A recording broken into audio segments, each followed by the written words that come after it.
Hey guys, welcome to my brother's ballad. I'm your boy Poe Theory. Don't forget to comment, like, and subscribe. It really helps the channel. So Amanda Seales, if you don't know her, she's an actress, she's a poet, she's a rapper, she's a musician. She is just a phenomenal mind. She decided to go on Jubilee and debate 20 black conservatives, her being the one black radical. And when I tell you it was a doozy, even more so of a doozy because I'm so scared for my people. But anywho, let's get into some of the clip. I'm back. So let's talk about facts. I just want to move back to systemic racism because you mentioned systemic racism earlier. I just want to look at 3 applications of systemic racism against white people and against East Asians as well. So for example, we have the National College Attainment Network, which defines affirmative action or even race-conscious admissions as taking race as one of the factors in whether or not you're going to admit a student. And we noticed that when race-conscious admissions was out of it, black enrollment dropped 64%. At UC Berkeley. And that is an act of systemic racism. Trying to look at people's races and allow them into colleges whether or not they're of a set race is racism. And it's race conscious. And Martin Luther King's most famous quote is that he doesn't want his children to be judged based on race, but by the content of their character. And I know you guys hate when I pause so soon, but I just have to say this. The way that he chooses to frame the fact that once Berkeley stopped considering or stopped having to consider race, admissions dropped by 50%. Instead of viewing it as something that says, well, the 50% of black people that got in prior to didn't deserve to get in or did not have the merit to get in, maybe we should view that as the admissions people saying, well, guess we don't really have to put any more black people in here. I'm sure that the merit of those black students did not change.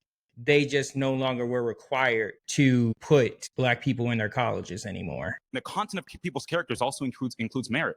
We have another example of systemic racism. Burgess Owens, he's a representative out of Utah. He's a black Republican representative. He called out the MIT president for having black-only dormitories. I mean, what does that mean? Why are we trying to segregate each other and say that black people feel safer amongst black people when the truth is they're actually more in danger when they're around black people? And that's unfortunate. It's sad that I'm saying this, but it's the case, and I have to say it because it's true, okay? Black people are killing each other at a vast, crazy rate. Black men rapping about it. It's savagery. It's barbaric, and we shouldn't be doing it as a people. We should try to get more Ben Carsons. Ben Carson's cousins were murdered when he was younger, but his mother came to him and gave him a book and told Ben Carson to read and study to not be like his cousins. And Ben Carson separated 2 twins at the back of the head, and he's known as one of the best pronounced neurologists or neuroscientists that we've ever seen, right? Ben Carson said that slaves were immigrants. Well, they were brought here to the United States, and many of them were slaves, and we know that. They were not brought here, they were stolen here. And one of the things that a lot of conservatives, especially the black conservatives, they love to point out the one person that got out and made it. Yes, we have a lot of great examples from Oprah to Ben Carson, to Obama. Yes, phenomenal examples. But one of the things that you have to understand, the fact that you can rattle off these examples so quickly and so easily, and they are all known examples to everyone that hears them, is because there aren't that many examples. Like for instance, I guarantee everyone knew that American Express had a black CEO. Do you know why everyone knew that? Because it was a rarity to see a black person at a Fortune 500 company. To be a fact. What is the difference between someone being an immigrant and being a stolen person? I mean, I understand that many people were stolen here, but 90% of historians agree that slavery would have not been possible if black slave owners within Africa didn't sell off their people. White people didn't show up and just start stealing people. They didn't do that. That's not how that works. They literally did that. But they didn't. They worked with black owners and the Arabs literally did that. And Arabs did that as well. And I think it's very important. And I think it's important to note that there is an oversimplification of history as well as of black people in Africa. There's a failure to acknowledge that in Africa, black people did not consider themselves black people. That was a racial distinction that was solely created by white oppressors to legitimize slavery. Arab oppressors, actually, because the Arabs did it in the 7th century. They were the first ones. They did not name it under blackness. They simply just decided we're going to go and have enslavers. This was a decision that was actualized and then tried to be pushed forward through eugenics. Literally, there was an executive order that was passed a few months months ago that said that Donald Trump wants to now control the museums because he wants to take back control of the narrative around race. And in one of these museums that they cited was that there was a display that speaks about race not as a biological thing, but as something that has just been created as a social construct. And he stated that, which I hope the people that watch this video know that race is a social construct and not a biological thing.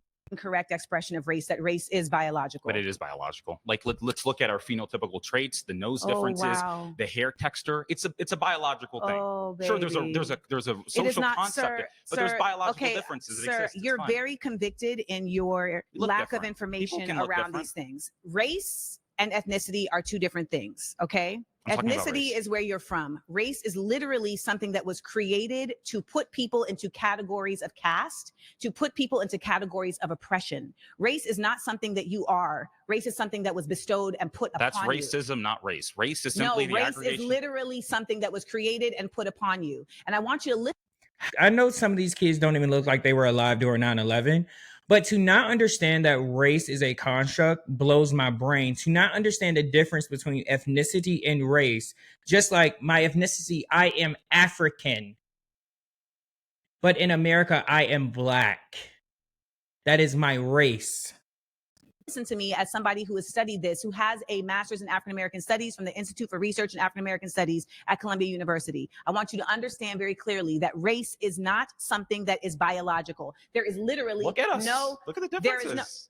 There is many differences that are equated to ours that has nothing to do with race. Melanin content is not biological at all. So if you have a Black parent and you have a white parent, and now you come out looking white, how is that a biological proof of your race? Most of them There's come no out most of them. having curly hair. Stop. There's no most of them. You do not have anything to You're prove mixed that. race too. I am not mixed race. My mother is Black and my father is Black. Well, my father is also considered Black, but he's very much has a lot of European DNA. And you know what I think? I think that you are at a phase of your...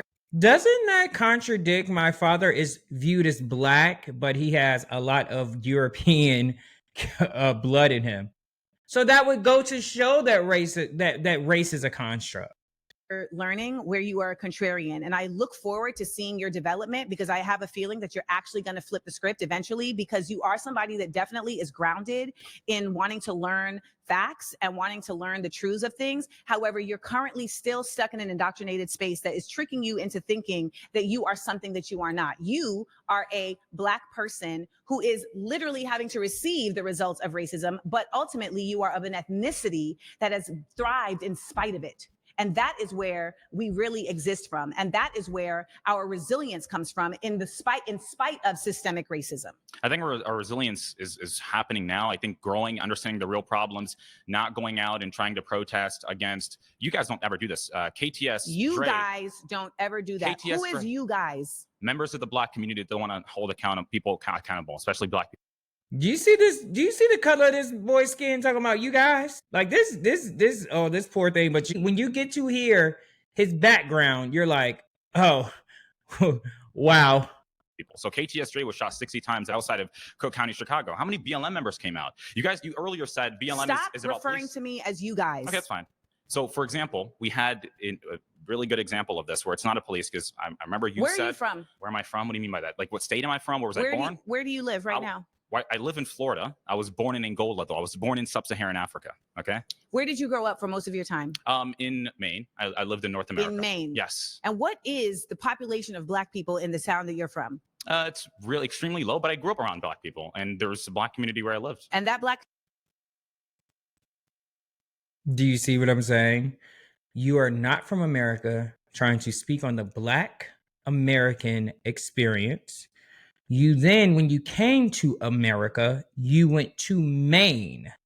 And Maine's population of Black people, let's see. Maine has a population of 23,000 Black people. That means there are 1.6 to 2% of Black people in their population.